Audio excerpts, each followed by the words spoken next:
们要进行第一个场次的讨论，主题是下一轮新通用顶级域名计划。We will now proceed to Session 1 on new gTLD program next round. 这个场次呢，我们要聚焦讨论的是新通用顶级域名下一轮的开放计划，包含这个计划对大家的协助，那么申请新通用顶级域名的意义，还有不同类型的顶级域名的优点，还有挑战等等。In this session, we will take a closer look at the new gTLD program, the next round. How might this program apply to you, and what does it mean to apply for new gTLD? We will also explore the benefits and challenges associated with different types of top-level domains. 那首先呢，我们先欢迎这个场次的主持人，还有我们的语坛讲者。We would now like to welcome our moderator and the panelists of this session. 这个场次的主持人是 ICANN 亚太区利害关系人参与总监 Chyn。Chyn 总监负责跟亚太地区社群的互动，来协助他们参与 ICANN 多方利害关系人的网络治理的讨论。The moderator for the session is Ms. Chyn, Director of Stakeholder Engagement at APAC-ICANN, and Ms. Tan engages with the community in the Asia-Pacific region and facilitates their participation in ICANN's multi-stakeholder internet governance discussions. 接下来我们就邀请Chyn Tan 总监来为我们介绍这个场次的语坛讲者。I will now give the floor to our moderator, Ms. Tan, to introduce our panelists. 好，谢谢思怡。Thank you very much, our event MC.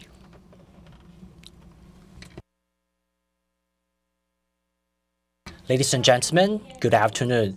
In this afternoon session, we will proceed entirely in Mandarin Chinese, but apologies, I'm not born and raised in Taiwan, so maybe there might be some differences in our language or word choice, but I believe our panelists are all Taiwanese, so they will definitely get their ideas across without any barriers. To my right is Mr. David Liu, CISO of Line Taiwan.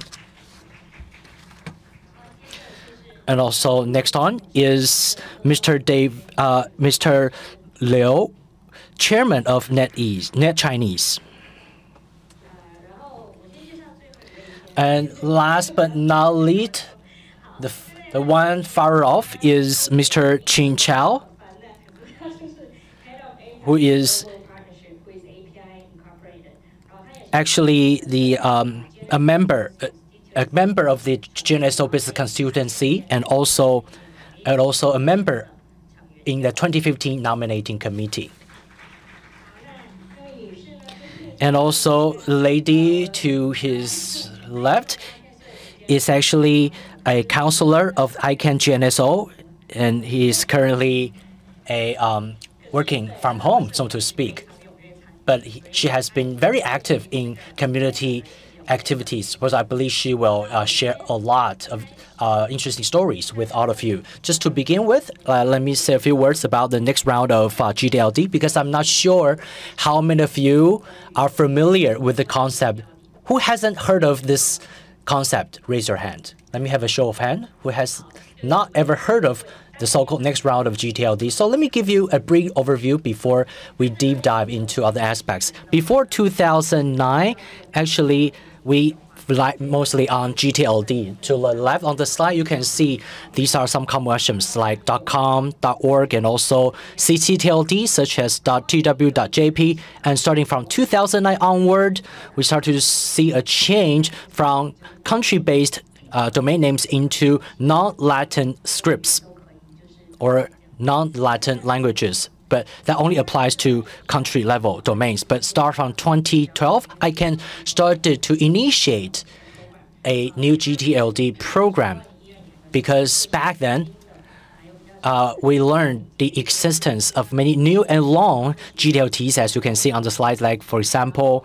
.london, .fox, .global, and you can also use other languages, other scripts for your domain name.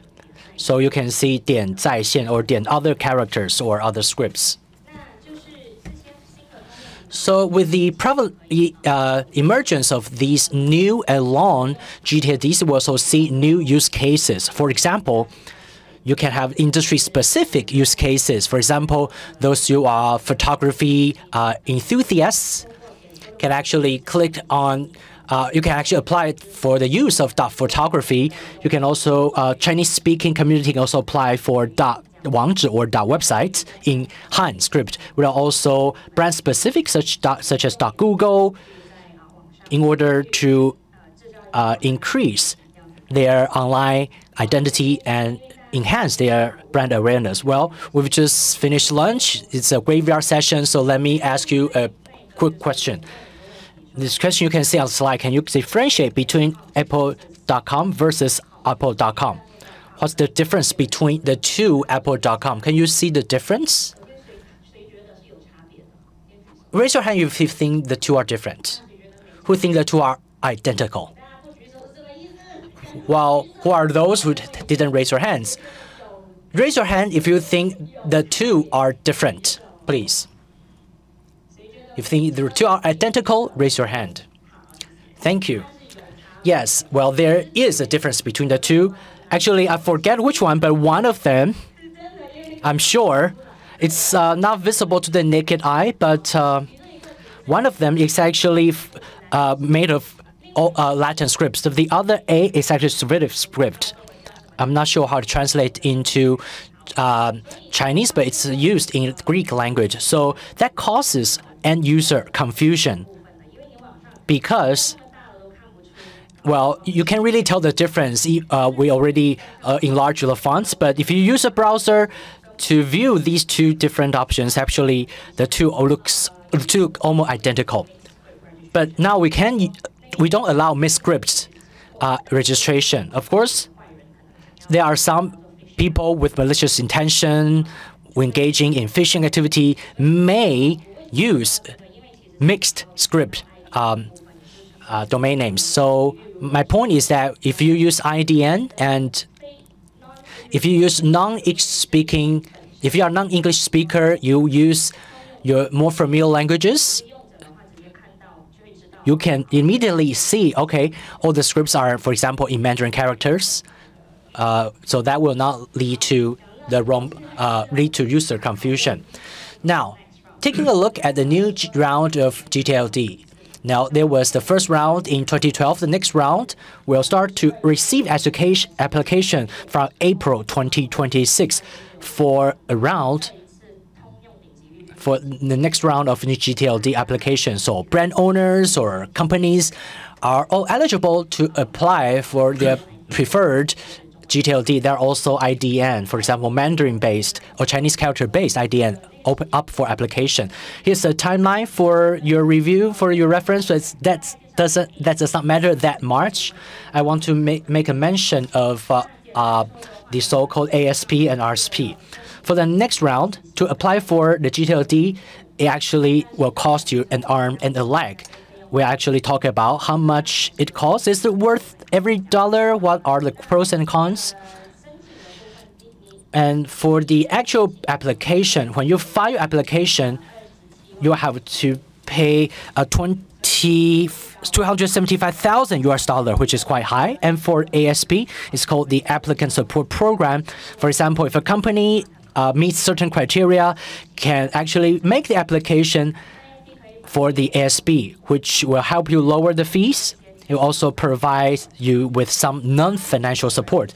And we also have the RSP. It's called the RSP Evaluation Program application. Simply put, maybe there are some registries who are already coming with this function. They can apply to be an RSP. So RSP can be provided to some companies who are willing to apply for gTLD, but they are not specialized in domain name, so they can appoint an RSP to actually navigate some of the compliance or technical issues on their behalf. So that's all for my overview. I'm done with my slides, so I will now raise some questions directly to our panelists. I hope they can all share with us your valuable insights. We just mentioned that when the next round starts, it's actually what are some of the benefits of the applicants? For example, in cyberspace, you can enhance your brand protection, identity, and so forth. After all, in the past, you only had .com Or else, for example, if you are a photography lover, you can choose to apply for dot photography. There are also some cybersecurity benefits which can be further strengthened because you can manage your own top-level domain. Now, my first question to Mr. Liu, Chairman Liu, is that we just talked about the benefits, right? Brand owners can strengthen their brand protection and raise brand awareness. Do you think these benefits really do exist? Yes. Thank you for the question. Just call me David, okay? We have two Davids here in this session.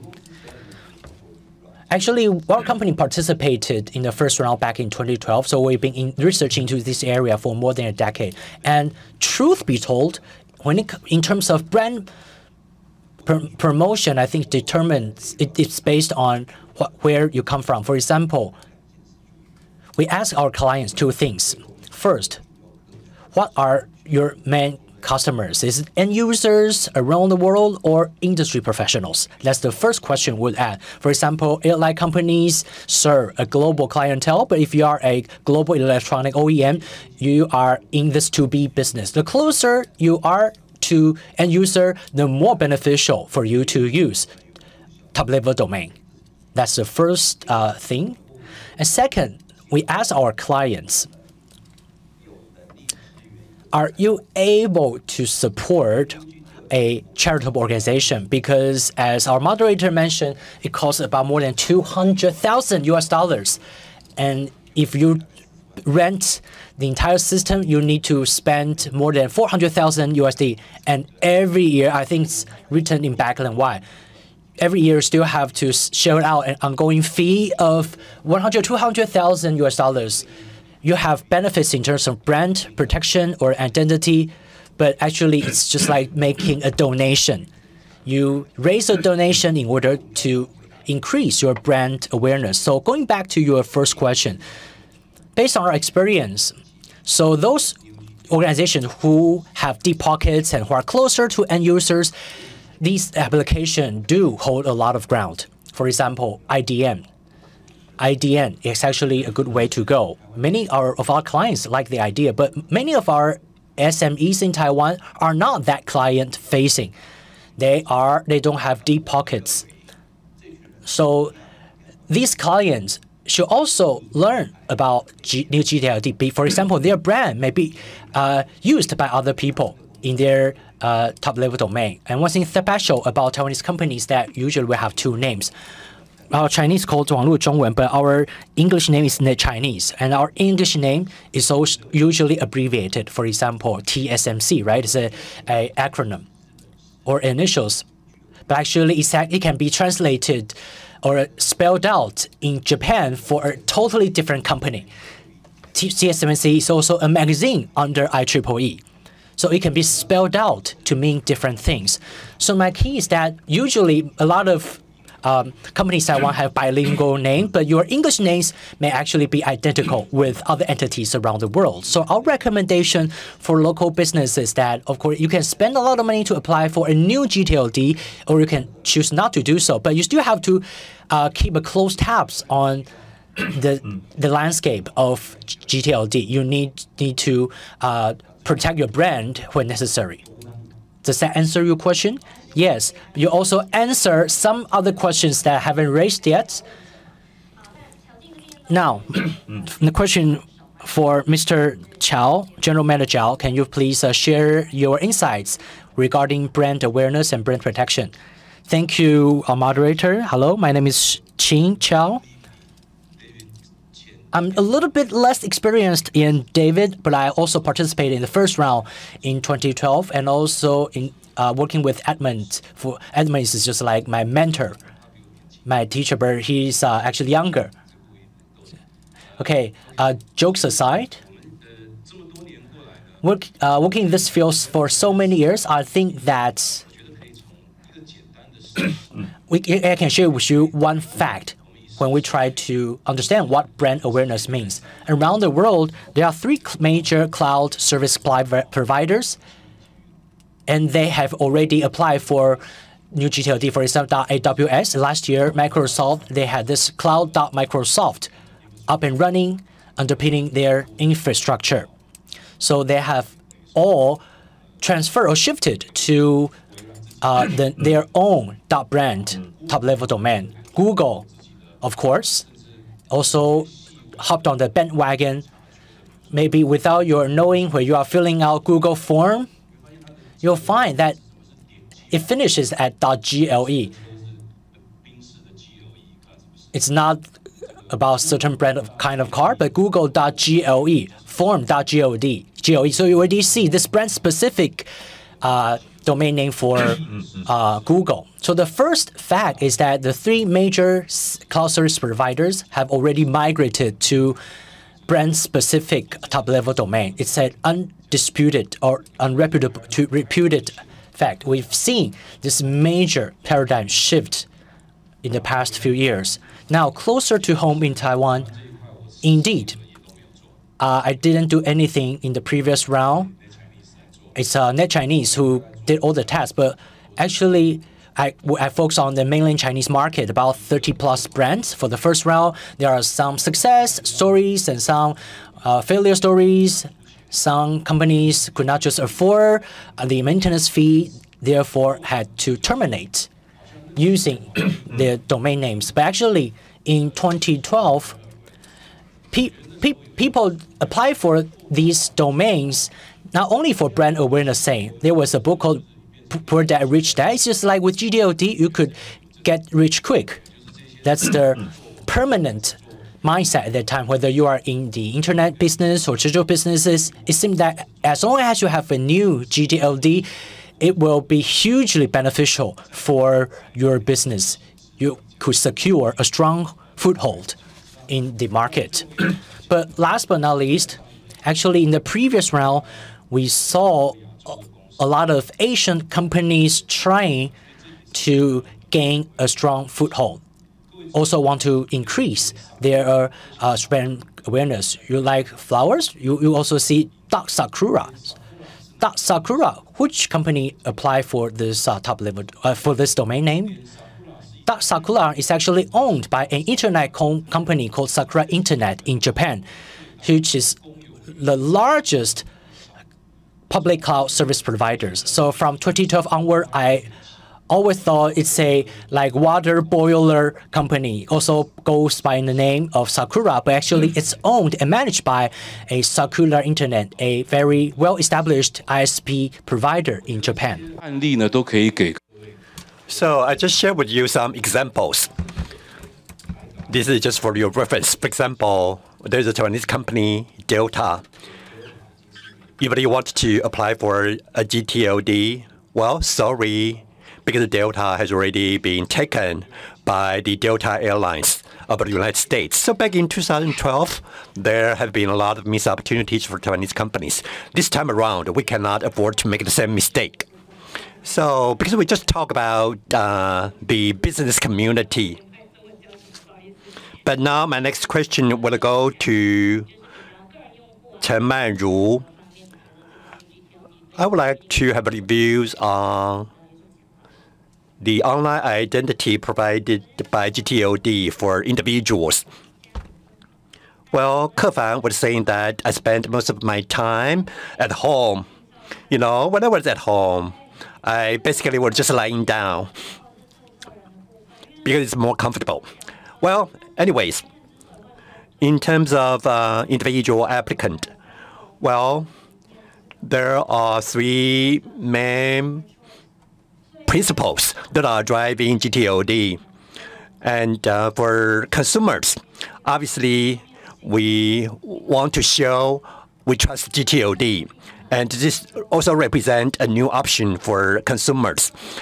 And if you are registering new gTLD, you hope that you can have more options. For example, over the weekend, we organized an event where we actually organized a model seminar because we actually identify a topic, and so that participants can engage in debate with one another about pros and cons of a specific approach. if a new gTLD is Thai, okay, the Chinese character for Taiwan. But we hope we know that some people might want to set up a live streaming platform. I don't know whether you've heard Haha Thai, which is a live stream platform.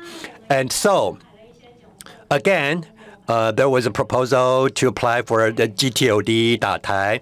For example, IRDA is the biggest live streaming platform for sports programs, or 17 Live or Live 17 claimed to be the largest live streaming platform. And they are coming out against that idea because they believe they already have their online presence. They don't need to have any more gTLD.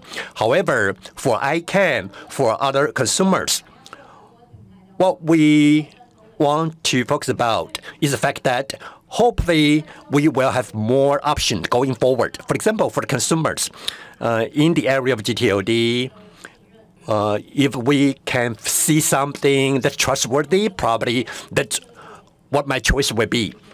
I'm already not a digital native, but for my next generation, for them, when we talk about online presence, this younger generation, they are used to having both physical identity and online identity.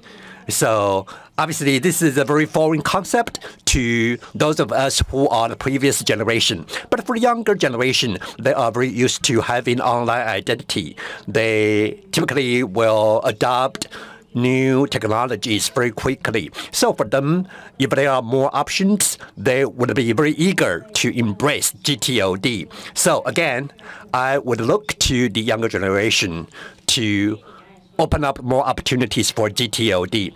Well, you mentioned we should have more options. Back in the day, when a lot of people were using the internet, for example, your name is Cindy, you want to apply for Cindy.com, then if you were not the one to make the application, then all you have to, then you were forced to apply for Cindy 1, Cindy 2, Cindy 3, Cindy 4, and so on and so forth. And my next question will go to David. When it comes to TLD, if you have your own gTLD, will this help boost the cybersecurity for your system? Well, I'm probably the panelist with the least amount of experience. Well, I actually participated only in this project because I wanted to take part in this panel. As mentioned by the other David, the benefit of gTLD can be maximized if you are more close to the end customers. So that's from the perspective of brand promoting or brand protection. And we have about 20 million users for our products and services. And over the past 2 years, one of the biggest challenges was the criminal activities such as phishing websites. So at Line, obviously, I would like to share our views with you from 3 different perspectives. For example, how can we boost the cybersecurity of platform? First of all, as mentioned by our moderator, the majority of the users, they are not able to tell the legitimate one from the illegitimate one. So in the past year, we reported more than 600 phishing websites, and the end users, they have no resistance to the kind of phishing website. So as a platform operator, all we can do is to report these illegitimate websites, and we did some awareness campaign. We work with our partners so that we can organize some classes to provide information to the end customers. However, if we can have new choices for gTLD, then that will actually help us when we communicate to the end users. You know, if you have more users, you need to make sure you come up with very straightforward information. Then that way, you will be able to communicate more effectively. So with new gTLD, it will be very straightforward for the end user to identify whether he or she is using the service of a legitimate website. Therefore, for our company, this can help reduce the cost that we need to spend in order to communicate with our end customers. Because right now, it takes a lot of money to report, to try to deal with illegitimate phishing websites. And number two, once these new gTLD become more prevalent, as mentioned earlier, right now a lot of companies need to spend a lot of money maintaining their website. Therefore, DINSEC or there are other things they need to do in order to make sure they can make their website more secure. This is very important because they have their brand reputation to think about. So gTLD based on brand of an enterprise, we believe the likelihood of this website being hacked is much lower. So this will remind companies to pay more attention to cybersecurity. And also, when companies want to protect their brand by applying for a new gTLD, if that's the case, then brand-based gTLD will also become more secure. Probably in the future, it's possible when these type of gTLD are more prevalent, we will be able to do a better job of analyze the level of security of these domain names. Because I already mentioned, brand-based gTLD typically will be more secure. And this way, we can also disseminate this type of information to the end users. So again, we believe this type of new gTLD will be very beneficial for the end users. Thank you very much, David. Obviously, all around the globe, a lot of attention has been focused on cybersecurity. So I would like to see whether anyone would like to say anything more about cybersecurity. I don't know whether you will be apply for dot line. Well, probably I should put it this way, because I had this discussion with our cybersecurity officer. Well, because you don't need to go through the registry. You can control and manage your own gTLD. And you can tell your end users, all you have to look for is dot line at the end. And so this way, it's a very important step for end users to have trust in your company. They trust dot line. They also trust net Chinese. Well, TWNIC is now promoting green mark in order to minimize scams and frauds. And we believe gTLD can go a long way towards achieving that goal. And previously, because we now using .com, .tw, we need to go through TWNIC, which is the registry. So now we can control our website ourselves. But the majority of companies, they don't have the kind of IT expertise to maintain the type of system to help maintain the security of their website. So that needs to be outsourced. And that's how you can outsource the risks. And obviously, there are this type of service providers in the market already. And we believe this kind of approach will help enhance the global cybersecurity, but it's actually very costly. So we talk about the benefits, but obviously on the flip side of the coin, there are some downsides as well. For example, it's very expensive. So now I have the next round of questions for our panelists. My question for Chyn. I believe last year you shared some numbers in terms of cost, because the evaluation cost is quite high. And how long did it take for you to achieve break-even? So can you share those information with us again? Sure. And over recent years, TWNIC has been taking the need to conduct some market survey in terms of gTLD. So I would like to share some of the survey results with you. The survey was conducted from 2021 to 24. We actually surveyed the top 100 companies in Taiwan. So because these are larger companies, but the budget allocated for gTLD from these companies is on the low side. On average, it's less than 100,000 Taiwan dollars, less than 3,000, including .tw.com. However, there are some outliers. Companies such as Acer, or Asus, they have allocated a higher budget.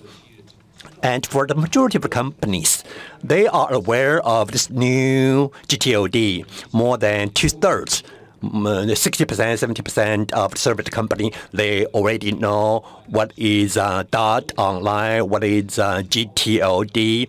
But still, they are quite ambivalent about whether they want to register their own gTLD. They might have some interest.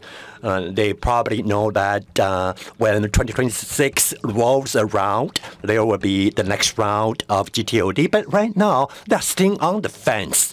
They are still adopting a wait-and-see attitude. So what I would like to say also is, I would like to take this opportunity to say two more things. First of all, Yien, our moderator, Actually, for the very first time, I saw ICANN presentation showed new and long gTLD. In other words, what I want to emphasize is this is the very first time long, this word actually appeared on one of ICANN presentation slides. How can we define what is long, what is short? I think we need to be more clear about that. And also, we have two Davids, and both of them mentioned cybersecurity.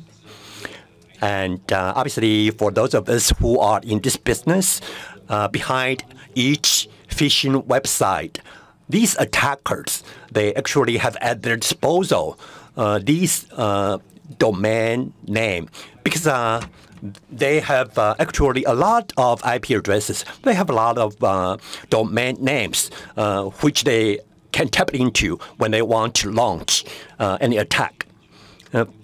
We actually are service provider for gTLD. We tell companies to apply for new gTLD in the name of cybersecurity. But now I'm wondering, can we actually achieve better cybersecurity? For example, they probably can manage, can control things by themselves. However, are we able to prevent attacks coming from outside completely? They probably tap into your brand name and they register similar domain names. Is that totally preventable? I think that's still more complicated. I think we need to pay more attention to that type of problem. Thank you. Thank you. I think long probably means longer on my slides, because in the past we only had like 3 character .com, or actually 2 characters or 2 letters for country level TLD, but we have like longer DLDs, which may be more useful for applicants. Now, Mr. Chow, you talked about security. Now, over to you, David. again, about cost. So, David, could you please weigh the pros and cons? For example, you weigh the cost of having a new gTLD versus the possibility of a cyber attack. So do you think it's worth every dollar to apply for a gTLD for the sake of cybersecurity? From our company's perspective, when we think about the cost considerations of application, we don't really think about post-incident recovery. For example, when it comes to attack, it actually will happen for sure. But what we focus on is about user engagement, how we can give them assistance.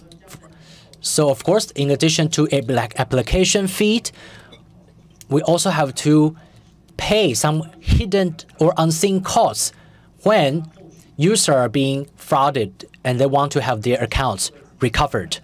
For example, now their accounts have been hacked, so their digital assets may have been lost. All the chat history or some pictures saved in the system are all gone. So we also need to help clients recover the contents or records that they pay to store in the system. So as an internet service provider, that presents a huge cost for us in terms of customer service or attack response. These presents a huge cost for us. So after weighing all different aspects, it's hard for me to say at this moment whether we will apply or not, but I think it's still an attractive idea. Why? Because when it comes to maintenance costs, it's quite high, but you can think of it this way.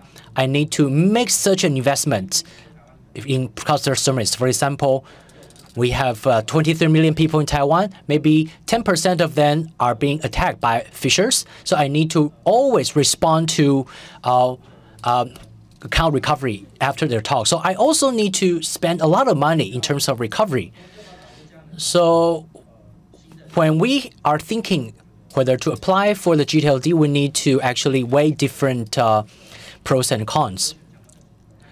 It goes beyond operational costs. There are a lot of hidden costs that you also need to consider.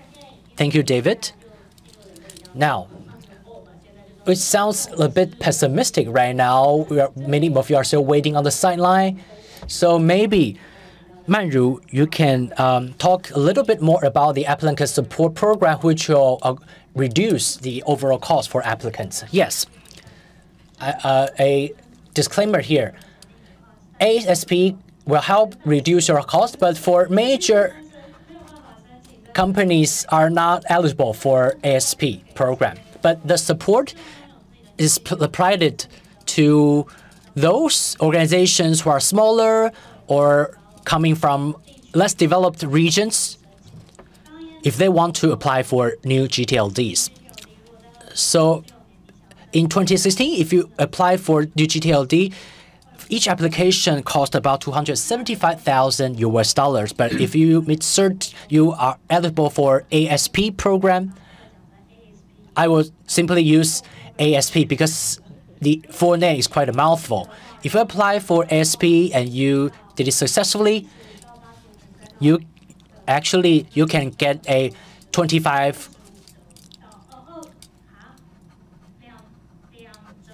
It's about 75% off. So it goes down from 275,000 all the way to just a little bit more than 40,000 NT dollars. So it's about 75% off, which is a huge discount. And also in 2012, ASC was known for its discount potential, but people actually were looking for more than financial support.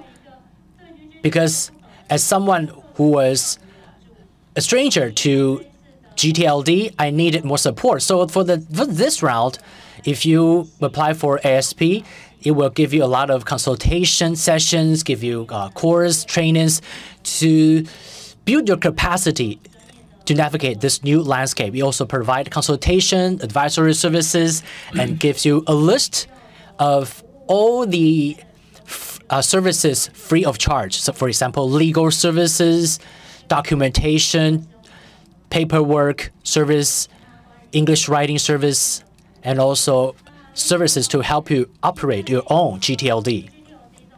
Also,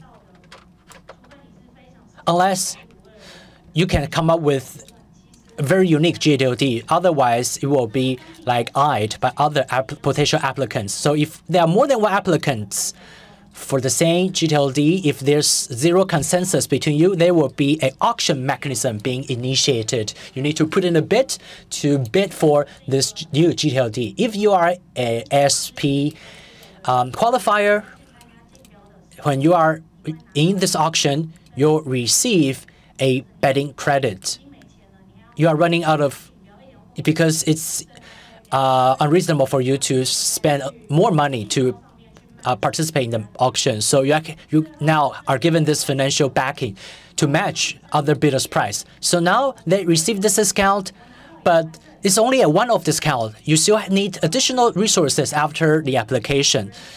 For example, for follow-up operation or maintenance. So maybe within the third year, it will also give you a discount for operation fees. These are just the myriad benefits of SPs. So if you know any MPOs or organizations from more underserved areas who are wanting to apply for gTLD, welcome to apply for SP. People really want to apply near the deadline in November, but I think the earlier the better, because the earlier you apply, the earlier they review your proposal. If you actually made all of the applicants make the application near the deadline, actually the schedule will be quite cramped. Thank you, Manru. Now, Manru just talked about some of the discounts available, but how about some of the more loaded organizations? Maybe they want to apply for gTLD, but they are not industry professionals. So they may be wondering whether they need to hire professionals to manage gTLD. So maybe we can invite Chairman Liu to talk about our RSP, Registry Service Provider's role. Yes. The previous rounds of gTLD, we helped business in Taiwan to submit the application. We served as their consultant. So I can think we checked all the boxes in one of the ICANN's questionnaire, which Manru was involved. For example, when filing your application, you need to submit relevant documents. You need a team to help you fill out the form.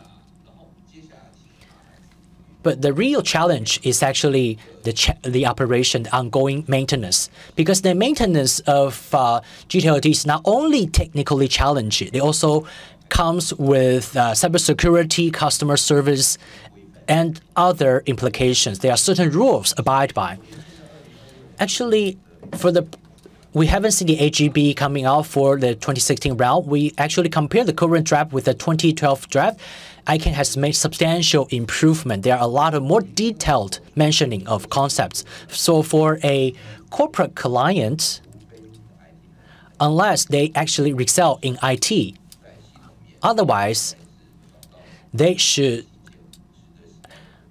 look for trusted, reliable international partners which can be scrutinized or reviewed by ICANN. So we can outsource the system operation to these industry professionals. That's a better solution. But if your company actually has more specific cybersecurity requirements, for example, you have really stringent security rules, you cannot outsource certain components of security, probably you need to spend additional HR budget on this aspect, which can be quite costly, as it will be easier if you outsource this component. If you don't outsource these components, basically to build everything from scratch, to manage everything on your own, even if you have your own source code, you cannot do everything because you need to make follow-up changes, and it can be even more costlier.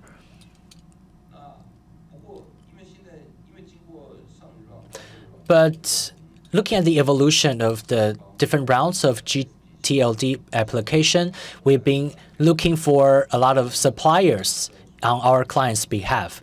So basically, if the bigger ones are getting bigger, they are owning or managing more than 200 gTLDs under their brand, because ICANN is imposing more stringent requirements on these service providers. You need to spend a lot of money to keep your system going. If you only manage less than 5 gTLD for clients, it's very difficult for you to break even or to recoup your investment. So my recommendation is for our clients to look for bigger ones, bigger companies for consultation. Yes, compared to the previous round, actually, we didn't have a structured program to review the service providers, but for the next round, before the opening of the next round, we will have a RSP pre-evaluation program. It has been ongoing. It will be closed at May 20th. There will be the next round of RSP review, but for applicants,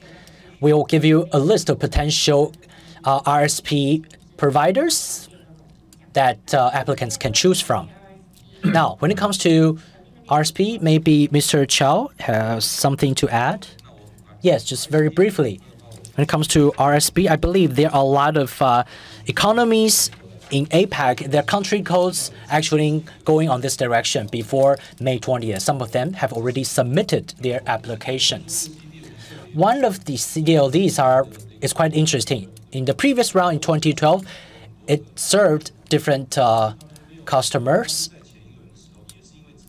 But because of security considerations, they established their registered software independently on-prem in different clients. So it was a standalone system, but moving into the next round in 2016 and also to comply with ICANN requirements, where cloud services are allowed, many of the on-prem deployments migrated to the cloud to scale up. So that's from the client's perspective. I also agree with David. Now, the bigger ones are getting bigger.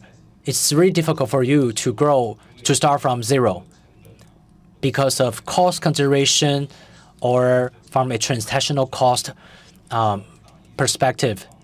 It's usually the bigger ones helping you to absorb the relevant security costs and recovery costs when you face DDoS attacks. So the bigger ones can help you absorb those costs. So I think ICANN is doing such an excellent job in terms of RSP management, actually broadcast this information to the entire community. So there's no conflict of interest. Everyone is standing on the same footing. So after the list has been announced, or after the program has been announced last November, we see quite active participation. It's less than 1 month left. But the program does not stop after May 20th. After the new round kicks off next April, if you are really loaded, you want to manage your own registry, like Line, you can also do so. You don't need to really actually outsource this. You can just always look to David's. So next April, you can continue to apply to work with our eligible RSPs. No hurry. The window is still there. And you mentioned one thing, that is a lot of gTLD, including those in APAC, have applied to being RSPs. That's quite good because in the past, you had only US-based RSP. Everything had to go in English. There's a time differences. You have to wait for 1 day until you get your reply. They did not speak the same language with you. But at least, even if you have this language differences, you can still work with RSPs in the same time zones with you. Now, speaking of language considerations, one of the challenges we hear often is that the application form is only in English. You can only fill out the application form in English. So that may not be that friendly for non-English speakers because the application is quite something to fill out. So how to address this challenge? It's open to all of you. See if you can contribute to this question. Thank you. 我先讲一个很简单的例子。So let me just give you a very simple example because this is a contract. This is an ICANN contract. It covers not just Party 1 and Party 2. Rather, behind the contract, there are a huge community of ICANN members. So this is actually quite complicated. All you have to do is to consult some lawyers. You would know what I'm talking about. And also, you said the form needs to be filled out in English. Well, right now, ICANN has already made some progress in terms of making available some promotional material. But eventually, the review needs to be carried out by the top-level management. So for a lot of companies, it's probably very difficult for them to translate their corporate documents. Therefore, probably their managers do not have very good command of English. So there could be a barrier. In other words, it's not a matter of whether the entry-level employees, whether or not they can speak English. Rather, it's the long and arduous process that we need to go through to have the document approved. And as mentioned, in addition to internal review process, there's another issue that has to do with the registry. Because APAC-TWNIC, if they want to handle international businesses, that means they need to provide services to international customers. If that's the case, then you really need to have a good command of English. So I think that's what the shortcomings are currently in the Asia-Pacific region. Thank you. As mentioned already, in 2012, we already have a previous version. And if we compare the previous version with the current version, I would like to thank ICANN for coming up with a much better version. Because previously there were only 52 questions, but now there are more than 200 questions. Because now the questions are more granular. Because previously when we were writing recommendations for our customers, we realized that a lot of those questions require us to write a long essay. For example, question number 18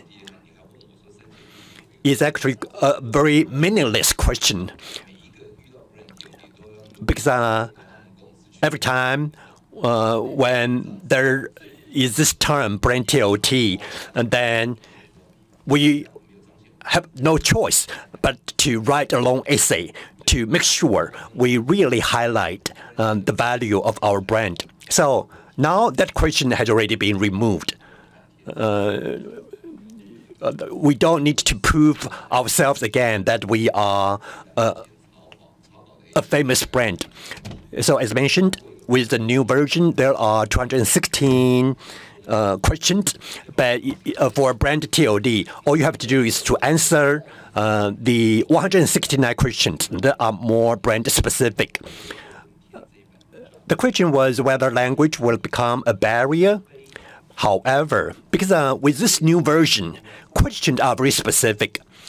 Unlike the previous version, where the questions were not that specific, there was a lot of guesswork involved, whether the question has to do with cybersecurity.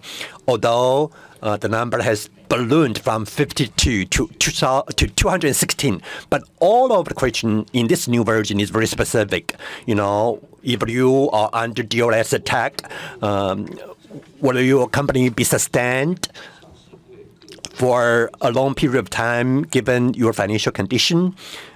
And so there are 5 questions with regard to equity and financial situation. And we took a look at those 5 questions. The questions are all very specific. So as compared with the previous version, now we can pinpoint our answer to address the specific question. So it's much easier this way. Manru, do you have anything more to say? So with regard to the comments by Chairman Liu just now, you obviously have been praising the progress made by ICANN.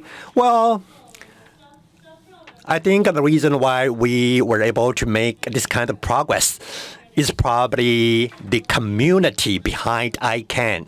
As mentioned by Chyn, this is a contract. So Party A represents the entire community behind ICANN.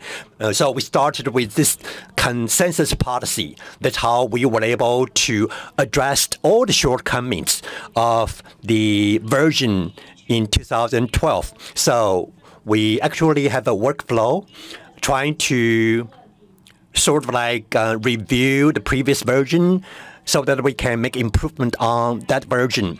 So we will actually send our draft to IRT review. Again, we try to consult the opinions of members of the community so that they can tell us which questions need to be improved. So I think that's why we've been able to make some progress. In terms of language being a barrier, on the flip side, that could be a business opportunity as well. Because we just have a panelist which said he had done very in-depth research into the new version. So probably you can go to him for some help. Well, in terms of filling out the form, I'm not talking about myself coming to your assistance. ChatGPT can also provide some assistance. I know that, some companies are training their own language model. So in order to meet the requirements by ICANN, there are different ways of doing that. But to echo what was being said just now, right now, ICANN staff, they have done an excellent job. For example, we support the IRT team with 2 meetings per week, and each meeting will take 1.5 hours, and we review every sentence, and the deadline is quite imminent. That's why we have more frequent meetings in these days. So again, I would like to take off my hat to these ICANN staff. Manru mentioned the efforts made by the community behind ICANN. Indeed, from 2012 until now, we see great participation from members of APAC, especially our members in Taiwan. So I would like to say thank you to all our Taiwanese members.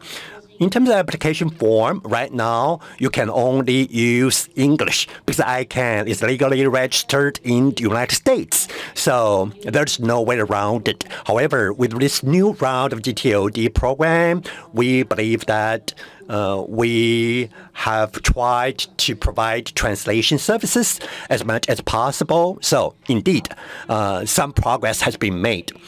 Now, I would like to move on to Taiwan-specific questions, especially the local community and the impact on Taiwan, because we kept mentioning the barrier of language. But now I would like to change track, and I would like to talk about IDN. You can use your local language to apply for a new gTLD. So my question to you is that a good policy for Taiwan? So that's a very broad question. So again, anyone would like to attempt to respond to my question? Nobody is holding up their mic. Well, I've been given some heads up about this question. 12 years ago, I think the same question was put to me because IDN was also a new mechanism that was made available 12 years ago. So what I would like to report to ICANN is that I really want to thank ICANN for promoting the IDN program. 12 years ago, we were having this discussion about IDN with Professor Wu. However, what they saw is net Chinese and random numbers. It's not netchinese.tw although it's an IDN, however, what we see is random numbers. IDN domain names is something our company has been focused on. However, it's quite paradoxical. What's the purpose of using a specific language? Basically, you want to use that particular language to communicate with your targeted audience. But, some of them are probably IDN users. Some of them are not IDN users. You want to communicate with the entire globe. But when someone from Saudi Arabia clicked on your website, and then if it's an IDN, then of course, because it's non-English, so he or she will not be able to know what the website is. So that's what's paradoxical about IDN. I think given the nature of IDN, we know that probably there are only a couple of languages that are spoken all around the world, but other languages are only spoken by people in a specific region. Well, however, the question is about Taiwan market, and I would like to know whether we are considered to be using Chinese characters for our IDN. Because, for ICANN, you probably referred to simplified Chinese character because it's used by more than 1 billion people in the world. But we use traditional Chinese characters, and only less than 40 or 50 million people use traditional characters.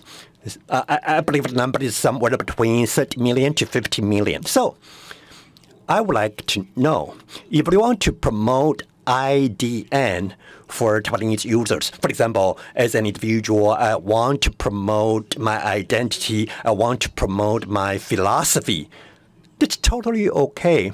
However, if you want to do more, if you want to use IDN to promote your company, to increase your revenue, then that may not be feasible. We know that only English and Chinese are spoken by more than 1 billion people.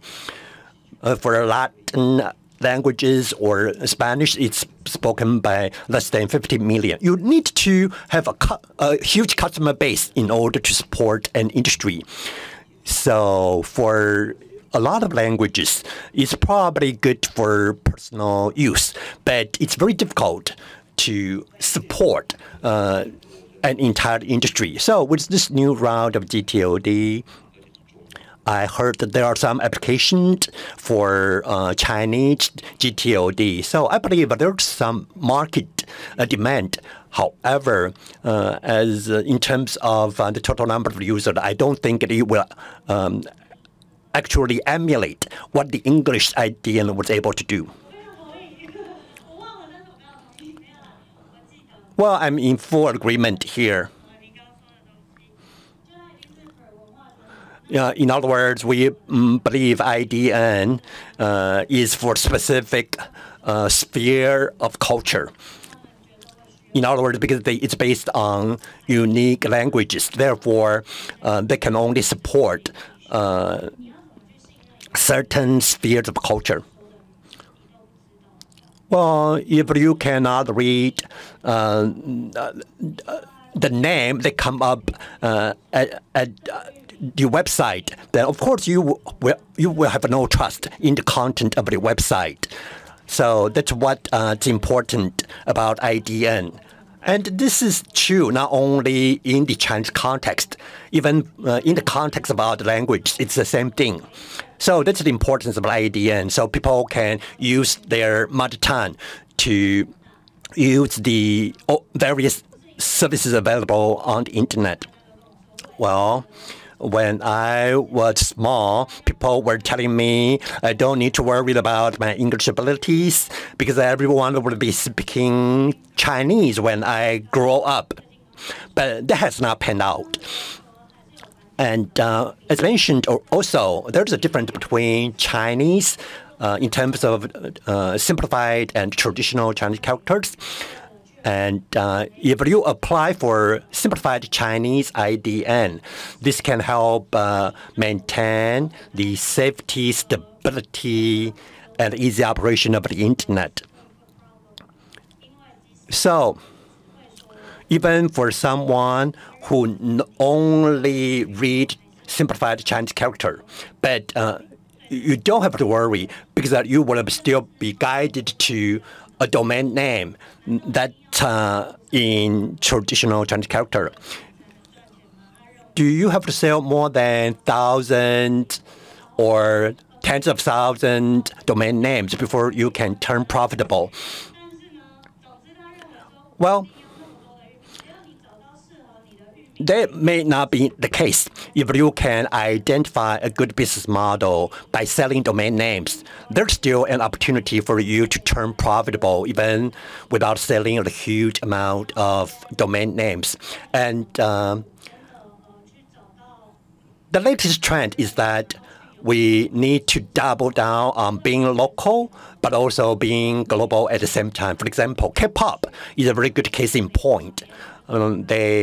What they do was to make sure they double down on all the Korean cultural elements, and then it proved to be very popular all the world around. So I think in order to go global, what we need to do is to make sure we go local first. These are all visions derived from a very rosy pictured lens, rosy colored lens. But basically, this is what I would like to say. Thank you, Manru. And Chao-Jing, you have some follow-up comments? Yes, very briefly. I've been thinking how Line is playing a role in the IDN space. I think of my mother-in-law. She would ask me to check my message at Line application. She asked me, well, go check your Line, which sounds the same as the family name of our president. Of course, there's a single character IDN is currently not allowed or is not yet allowed. So it's quite a pity. If a single character can be allowed as an IDN, it will have a lot of potential in my mind. After working with Edmund so many years, I haven't been brainwashed by him, that is. But I am a firm believer in the idea that IDN is something that registry provider must provide as a value-added service. So that's something that registry can manage from sales to going online. For example, it's not like doing other value-added services. You need to work through other third parties or suppliers. But if you can actually provide IDN service as a promotional or value services targeting different cultures or demographics, that would be very beneficial. Don't work too hard on that, but don't try too hard. But I think IDN at least can still be a good tool for us to reach to different cultures and language populations. Yes. Of course, I asked a lot of locally oriented questions. When it comes to Mandarin Chinese, we have a lot of Chinese-speaking populations around the world. Malaysian actually can understand Chinese or simplify Chinese, but as a Malaysian as a Chinese accent or a Chinese business can actually leverage the power of Chinese character domain name to promote their business. Now, let me raise the question to David from Line Taiwan. We actually covered a lot of ground from the perspective of applicants. But my question for David is that actually Line is a platform or app operator. You are not specialized in DNS. So for the next round of gTLD program, how is that relevant for the broader internet system, including apps platform? Actually, we use about 3 to 4 domain name. So for all we actually have bot bounty for all the domain names under our wing. So actually, we focus a lot on this area because our users are not using only our app, but also our domains.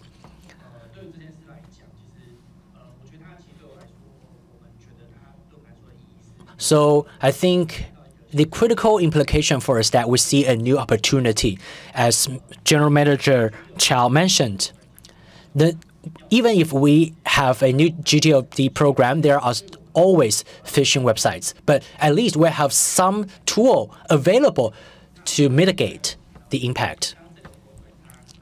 And once the program has been extended, we can actually classify different trust level for different domains. One thing that many people find challenging is that there are so many domains you cannot reach out to communicate to users regarding which ones are safe, which ones are not. But actually, in the future, there might be other programs for the same cause for all of us to participate in internet governance. So that's the critical implication for our company. It's also because of this new round of application that really started looking seriously into the relationship between new gTLD and internet governance. Now, that's all the question for panelists. I know time is running out, but I still want to take about 2 questions from the floor. So you can come up to the microphone stand to say a few words. You can concur or disagree with the panelists or just share your insights, please.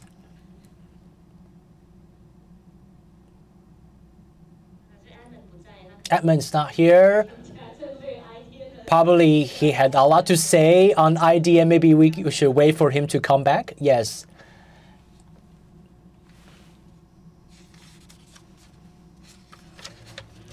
Hello, everyone. I'm Alvin from CSC. Just to give you the context of my question, I actually invite someone from Microsoft to talk about how they manage their domain names and how they used or leveraged .Microsoft. And the speaker focused a lot on cybersecurity. There's a concept called OCDI, something like one domain, something initiative. I forget the full name. But basically, within Microsoft, they run a lot of parallel systems using different domain names. So there might be different vulnerabilities in the Microsoft infrastructure. For example, regarding how to build trust and so forth, they leverage the powers of .Microsoft. There are already use cases in the market or in the industry, but from the outsider's eye, they don't hold a lot of ground. I cannot really describe how they work. So how we as industry insiders consolidate all sources of information so that we can communicate where the value lies in the adoption process. So how can we effectively integrate different sources of information so that we can reach out to more potential applicants? Thank you, Alban. Yes, recently ICANN has uploaded some use cases onto the website of the new gTLD program. It's super simplified because you don't really want to read a 300-page document, right? It's just 1 or 2 pages for those who want to apply for the new gTLD. For example, they also ask you some essential questions. What is your purpose? What benefits do you expect? So on and so forth. So at least that kind of knowledge base can be very helpful in getting some ideas across. For more in-depth discussion, probably rely on all of you to connect to a wider audience to share more details. Now, let's take one last question for this session before we wrap up the session. Any follow-up comments?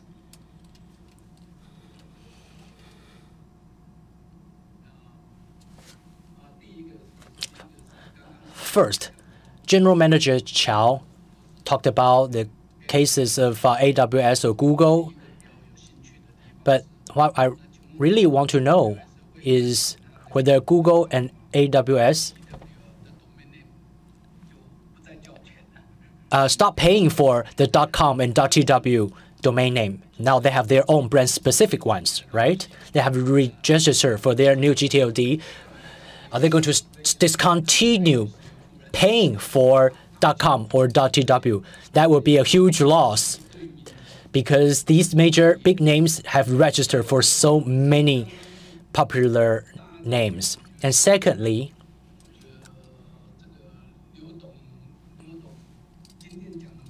Chairman Liu actually raised a lot of practical questions or issues. But given what has been discussed so far, there's no burning reason, no urgency for any applicants to apply because you ultimately have to balance two costs. You have two costs. The first one is application cost plus the operation cost. There are also another kind of cost that is the cost you pay, cost related to registrar. For example, as an applicant, you are expecting to pay so many kinds of costs only to apply for something for a backup purpose. It's very difficult to secure buy-in from your corporate management. You need to come up with a convincing reason that there's an urgency to apply. It's not you must apply, but you had better submit your application because at least some people in the market think that's advantageous to you. We need to think about how we can come up with a more convincing narrative to secure more buy. It doesn't take 15,000, but you just need 1 or 2,000 or even 500 applicants to demonstrate the solid advantages that come with the application. Thank you, Dr. Wu. Yeah, you can answer the second question before I wrap up. Yes, of course. The big names will continue to pay for the traditional gTLDs. For example, many have transferred their country code to .com, so they will still keep their country code. They will still continue paying for these country code top-level domains. Otherwise, if they don't buy it, I will definitely pick it up. Now, just to wrap up this session, indeed, our discussion today has focused on a lot of challenging issues. For example, regarding how these questions are some of the questions that corporate managers want to know before they make such a decision to apply. So for those who are interested to apply, you need to weigh the cost and benefits and also think about why you want to file such application. And also, General Manager Chow touched on this a little bit. The last round was in 2012, and the previous round is in 2016, and we don't know whether there will be the next round after next year. So you have to think about whether that presents a missed opportunity, because in 2012, some applicants did not really know what they want to use the domain name for, but after many, many years, based on some of the use cases we just heard, like Microsoft and Google, these big names have already been very successful in leveraging the names to apply more than a decade ago. So if there are more ambitious applicants, be sure to leverage gTLD to realize your dream, so to speak. That's my conclusion. I hope you'll find this session rewarding and fruitful. Thank you. That concludes our first session in the afternoon. Thank you. 我们邀请主持人及与谈讲者起身，我们一起合影一张。We invite the moderator and the speakers, the panelists, to take a group photo. 太深了。我的小矮个儿。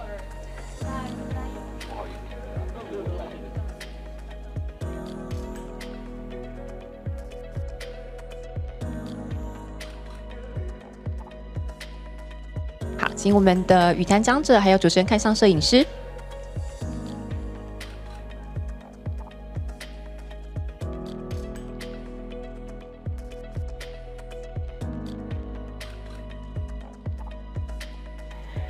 谢谢大家，我们再次掌声，谢谢我们这个场次的主持人，还有语坛讲者。We want to thank the moderator and the panelists for a wonderful panel.